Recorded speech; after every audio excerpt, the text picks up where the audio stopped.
Do you have a liver? Yes, I do. Functioning? Yes. Do you know how many levels of activity it's doing right now? What the liver is doing is far more complex than what your brains are doing right now, do you know this?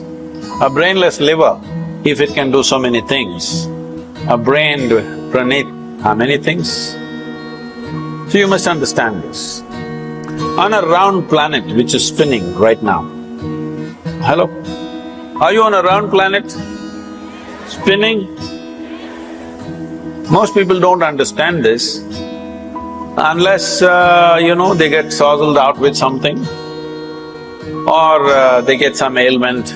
Suddenly you see, planet is round. Do you know how complex an activity it is for a human being to walk at a certain latitude on a round planet which is spinning and which has magnetic forces working upon you all the time? It's an extremely complex process. You ask a child who is, let's say, 1 year of age, he knows how complex it is. Have you seen? But the moment you learn to walk, you assume that it's nothing, walking is nothing and you're sick of walking, you want to drive a car, you want to ride a motorcycle. But walking is such a complex process, not 14. 1,000 different functions, your knees and your brains and the fluids in your body, all of them are doing all the time. If only you could conduct these things consciously, you would be doing 1,000 things. Anyway, you're doing it. But if you could conduct this consciously, you would do 1,000 things at a time. Mind is capable of creating 10 different channels and keep it running.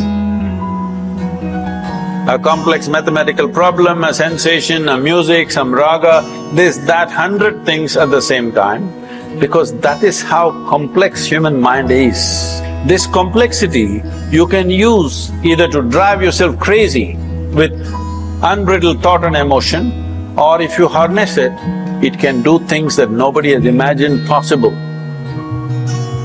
It can do things in a miraculous way. You can manifest things in a phenomenal way if the necessary training goes. If somebody is walking there, if you just look at them, how they are walking, you can make out whether they're physically fit or not, yes or no? Body has been worked upon, you can see it or no, just by the walk.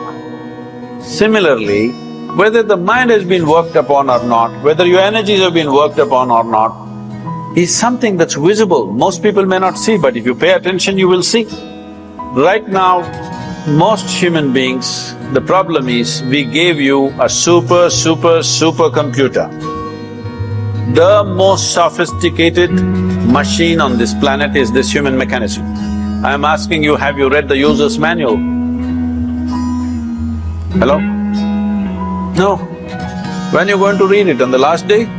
When I see this ridiculous stuff, people reading Gita when people are dying, I say, you're reading the user's manual on the last day, what's the point?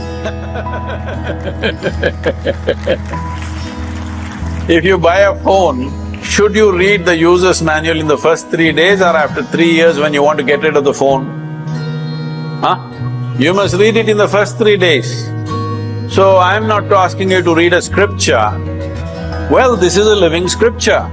Should you not become competent to read the scripture, understand what is the nature of this, what is the full potential of it and explore this?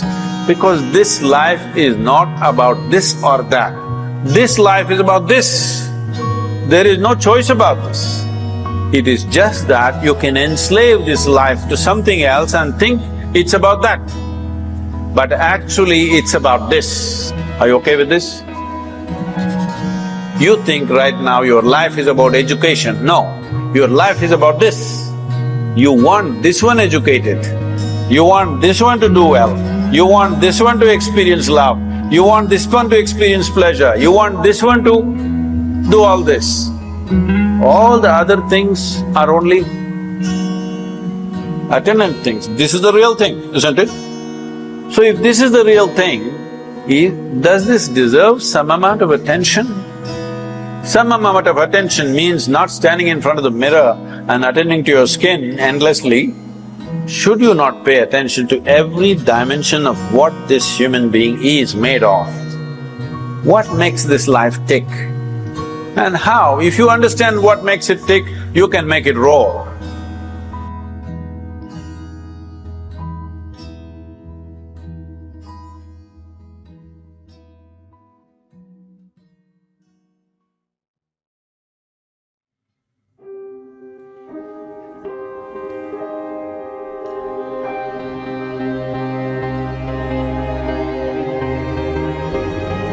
When Arjun was depressed in battlefield and had no interest whatsoever in fighting with his kith and kin, Lord Krishna said to him, Uddharetat manatmanam natmanam avasadayet atmaiva hyat manobandhu atmaiva ripurat manaha.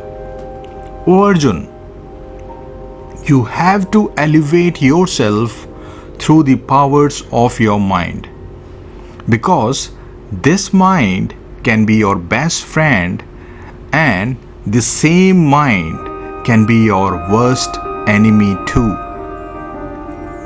What did Lord Krishna really mean when he said that the mind can be your best friend and it can be your worst enemy too?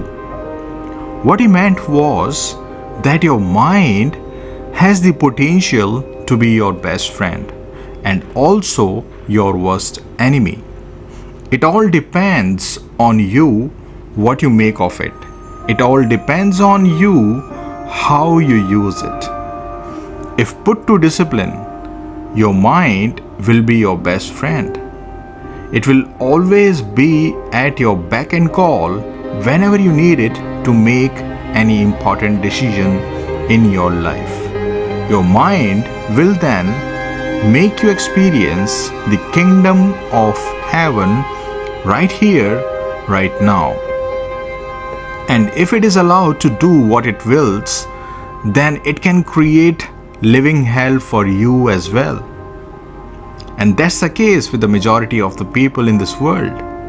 Have a close look at your own life and see for yourself what this mind has created for you.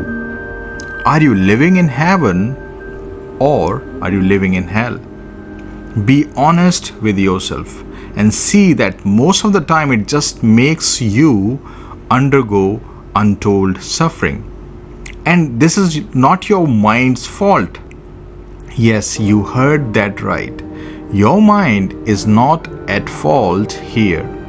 Mind is just an instrument given to you to create whatever experience you want in your life.